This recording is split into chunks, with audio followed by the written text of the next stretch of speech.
A controversial bridge construction project is getting closer to reality. That means lane closures for drivers on busy Wurzbach Parkway and trail closures in Hardberger Park. Eyewitness News reporter Sue Kalberg shows us what it means for drivers and hikers. Oh dear. Yep.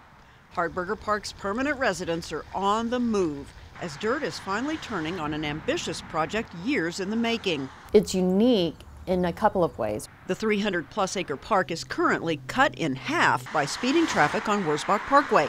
When a unique land bridge is built, people and animals will have unlimited access in a beautiful natural setting, unlike anything we've ever seen. You won't find anything exactly like this land bridge anywhere in the United States and possibly even in the world. Voters approved the effort in 2017, and even though there are those who believe its $23 million price tag is too high and it's not necessary. The same time that the mayor is having a climate change conference here in the city, all these trees were being bulldozed, and I just think that's very hypocritical. It will provide a continuous experience and allow people to be engulfed in nature for the whole thing. People hunger for that.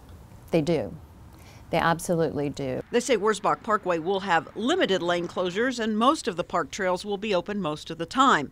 Even though all of this looks like progress, you'll have to be patient. Completion is scheduled for April of next year. Sue Kalberg, KENS 5, Eyewitness News.